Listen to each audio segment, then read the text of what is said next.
Ó, guia nesta vida, Senhor meu Deus. Quem precisa de guia?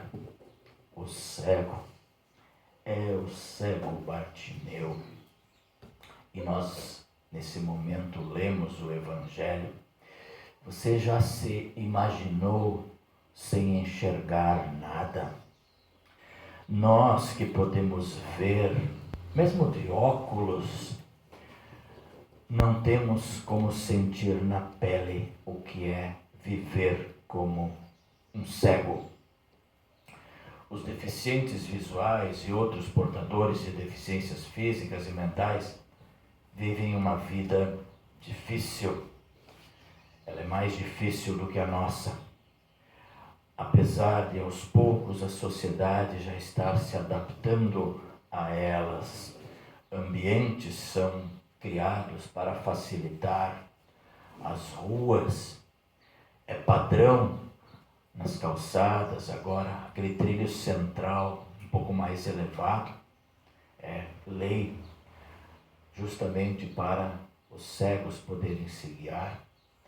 É comum também nas esquinas o meio-fio já ser rebaixado para que cadeiras de rodas possam andar. Ou seja, na época em que Jesus vivia, a vida dos deficientes era horrível. Não havia recursos como estes que hoje nós temos. Nós temos relógios que dizem as horas. Nós temos celulares especialmente projetados para deficientes visuais. Os banheiros já estão sendo também adaptados para cadeirantes, para pessoas com necessidades especiais. Mas na época de Jesus não tinha nada disso.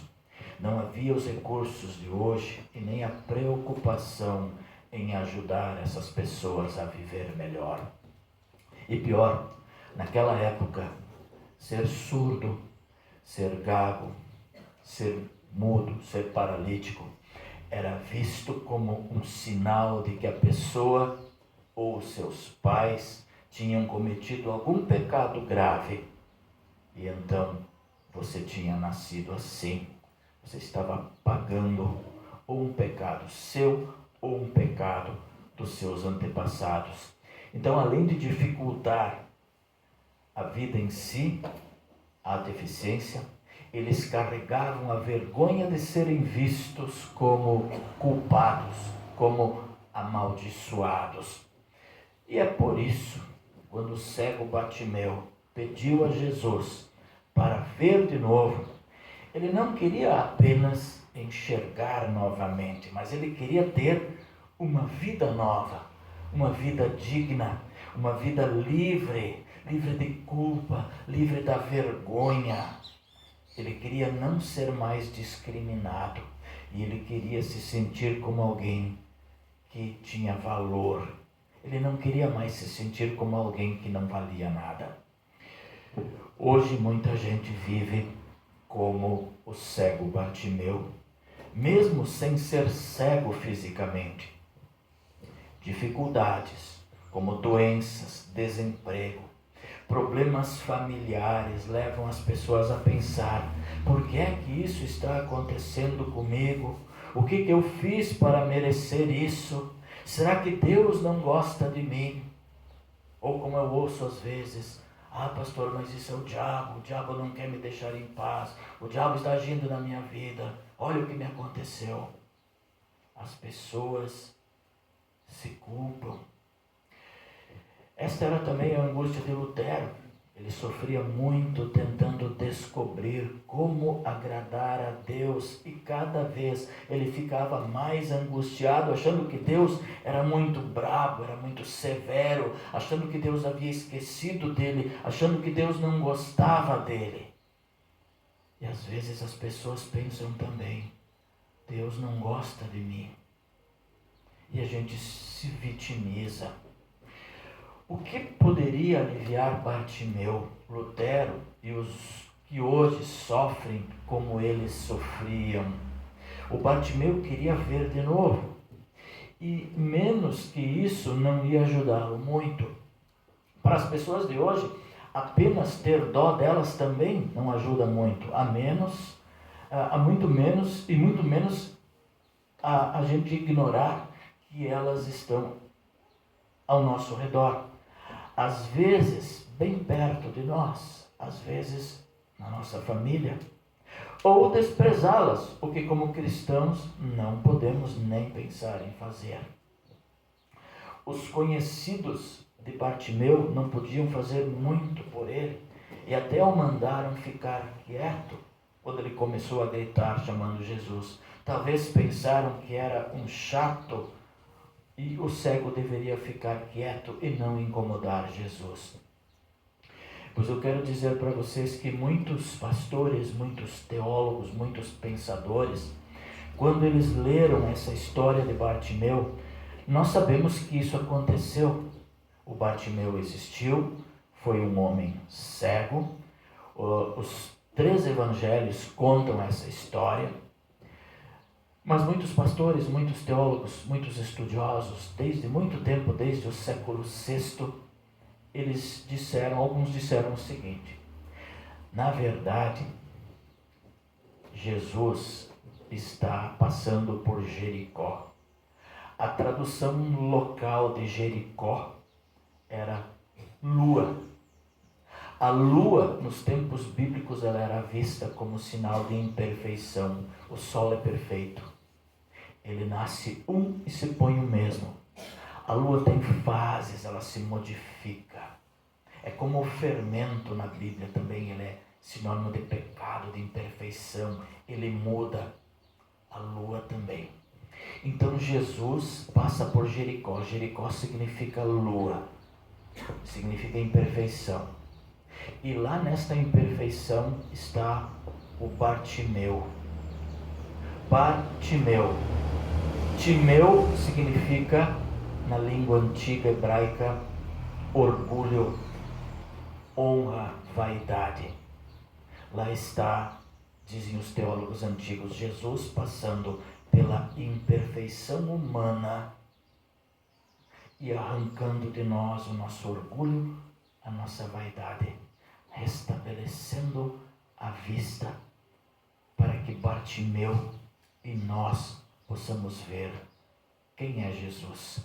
Aliás, esta é a ideia de Marcos. O Evangelho de Marcos foi escrito sempre tentando provar que Jesus é o Filho de Deus. Ele começa questionando, e essa é a história de Jesus.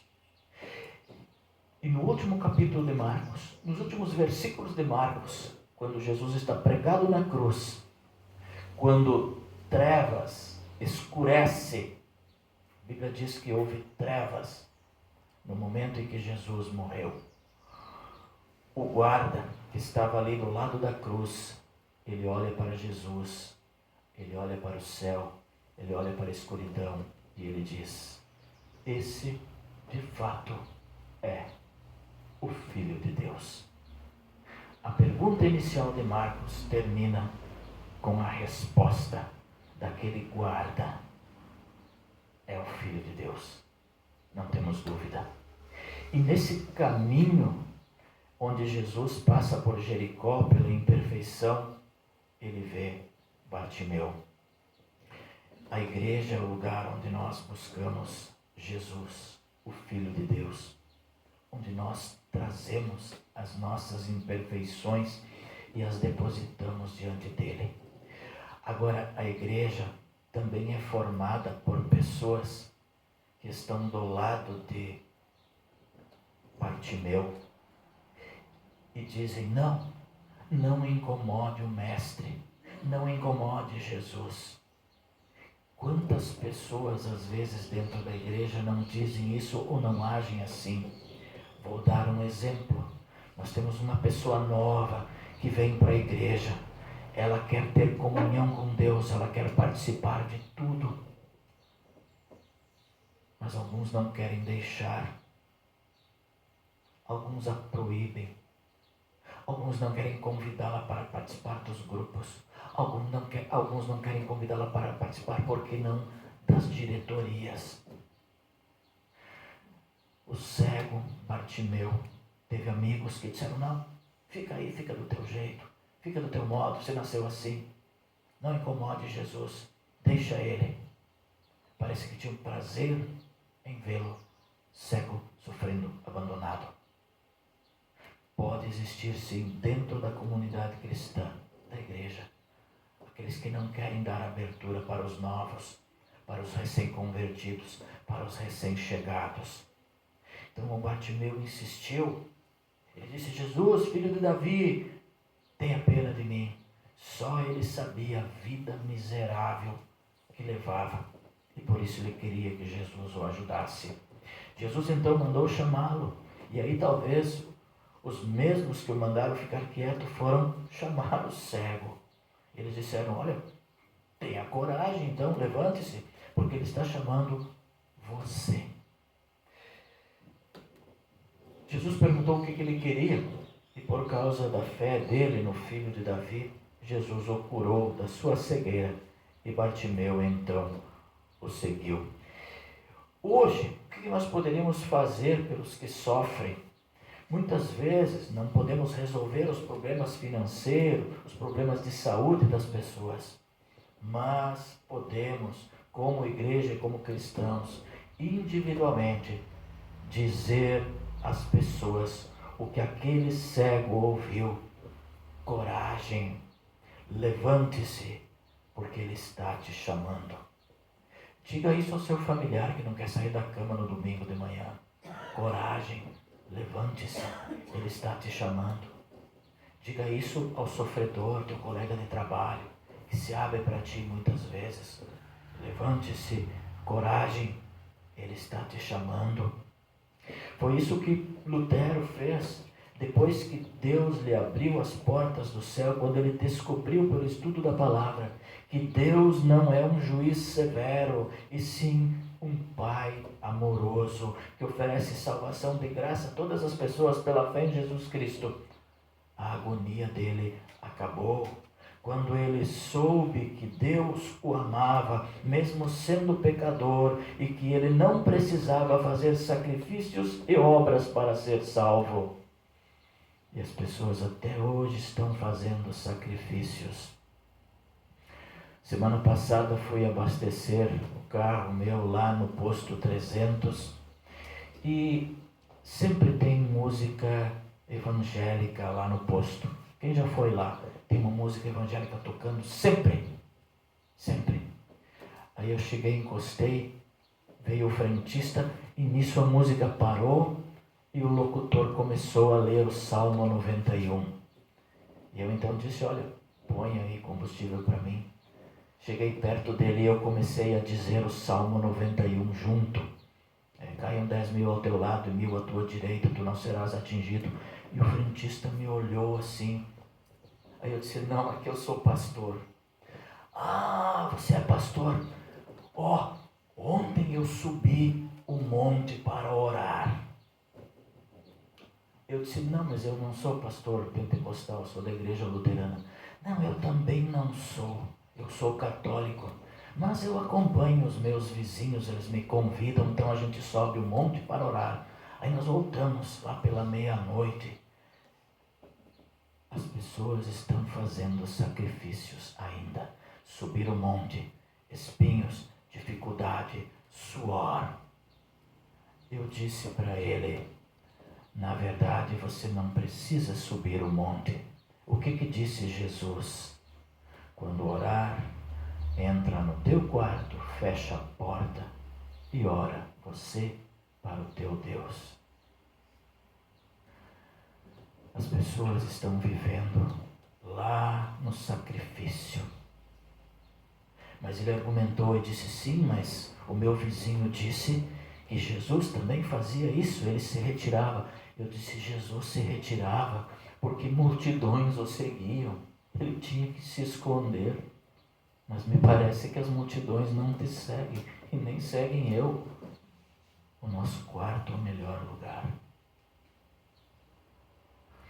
Notem como as pessoas ainda precisam fazer algo, precisa subir o monte, precisa ter sacrifício, precisa ter dificuldade. E se ele pisar num espinho e tropeçar numa pedra e ferir os joelhos subindo o monte, parece que daí ele é mais justo diante de Deus. Parece que Jesus e o seu sacrifício na cruz não valeram nada.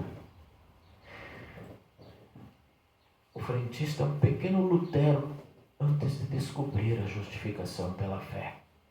Quantos existem ainda hoje? Aquele frentista lá representa o cego, que não consegue enxergar. Então o Lutero, ele assumiu uma grande missão da sua vida, anunciar a todos que pudesse que Jesus está perto de todas as pessoas que sofrem e quer ajudar a todos com o seu amor e a sua salvação. Jesus está perto de mim. Eu não preciso subir o monte para orar e tentar encontrá-lo. Na verdade, o mundo ainda hoje é um pouco católico, ele quer a penitência. O católico, quando ele vai se confessar, ele quer a penitência. Quem vai ao médico, ele quer estar doente, ele quer voltar com o remédio. E se custar caro, aí parece que o remédio é bom e é eficaz. Ah, Jesus nos libertou. E esse é o grande tema da reforma, que a gente já lembra daqui a 2 semanas. Esta é a nossa grande missão também, estar como os Bartimeus de hoje, andar com eles e conduzi-los até Jesus. Pois afinal, cegos pelo pecado, como Lutero e nós também fomos, essas pessoas não podem sozinhas chegar a Jesus. Alguns podem dizer que isso é pouco, é simples demais e que a gente deveria fazer coisas mais chamativas, impactantes, como promover curas, resolver problemas financeiros, prometer famílias perfeitas e ter cultos mais show, como muitos fazem por aí. Mas é realmente pouco e simples levar alguém a Jesus. Não é pouco, pois Jesus diz que vai haver mais alegria no céu por um pecador que se arrepende dos seus pecados do que por 99 pessoas boas que não precisam se arrepender. E não é uma coisa simples, pois foi para isso que Jesus veio ao mundo e deu a sua vida na cruz, para buscar e salvar quem está perdido, como ele mesmo diz em Lucas, no capítulo 19, no verso 10. Por isso, o maior serviço que nós podemos prestar a uma pessoa nesse mundo é mostrar Jesus a ela, é levá-la a Cristo, pois ele veio exatamente para curar a cegueira de quem está perdido no pecado e quem acha que deve subir o monte, voltar à meia-noite todo arranhado, ao invés de descansar para no outro dia estar contente e alegre no trabalho. Lutero percebeu que essa era a grande necessidade das pessoas do seu tempo, saber que eram alvo do amor de Deus em Cristo, o sacerdote perfeito que pede a Deus, que intercede a Deus em nosso favor. Essa continua sendo então a maior necessidade das pessoas hoje também. E nós, como herdeiros da reforma, nossa grande tarefa é continuar pregando o Evangelho puro, é tirar as dificuldades que as pessoas têm de seguir e chegar à presença de Jesus. Deus nos salva somente por sua graça, somente pela fé em Jesus Cristo, e revela isso somente na Escritura. É mais vantagem eu abrir a Escritura, ler a palavra de Deus, do que subir um monte à meia-noite com tochas, achando que eu estou agradando a Deus. Como na sua época e no tempo de Lutero, Jesus precisa de gente para essa missão de anunciar. Ele quer que nós, que já temos essa grande salvação, conduzamos muitos Bartimeus a Ele, para que sejam salvos também. Cada um de nós, luteranos, crianças, adultos, idosos, pastores, líderes, membros, tem o mesmo chamado: levar Cristo para todos, com todos os recursos que nós temos e com todas as oportunidades. E é isso que nós fazemos. Até refletimos ontem: ir por todo o mundo, pregai o Evangelho. Aí a gente refletiu lá que a tradução correta é indo. durante a sua caminhada, durante a nossa caminhada como igreja, nós fazemos discípulos. Ontem eu disse até no nosso estudo bíblico ali, que foi uma grande descoberta minha. O tempo verbal ali é indo no nosso caminho. Porque se fosse ir, eu teria que arrumar uma maleta, colocar um terninho e gravata, e eu era obrigado a bater nas portas e importunar as pessoas para crer. Mas o correto é indo, pregai o Evangelho, batizai, ensinando-os a guardar todas as coisas que lhes tenho ordenado. Na nossa caminhada, na caminhada de vocês, no trabalho, na escola, qualquer lugar, vão caminhando e vão testemunhando, vão pregando a palavra de Deus. Vamos levar Jesus às pessoas. Vamos usar as nossas palavras. Use as suas palavras. Use o seu comportamento. Use a sua vida cheia de amor, de perdão.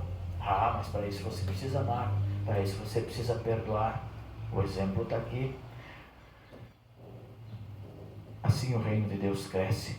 E nós estamos fazendo a vontade do Pai. Um dia nós somos cegos. Nós somos cegos também, como Bartimeu e como Lutero. Hoje nós enxergamos e temos a salvação pela fé em Jesus Cristo. Agora nós vamos celebrar a semana, o mês, as próximas semanas da Reforma. Que seja um momento muito abençoado em nossas vidas. Amém. Nós coloquemos de pé.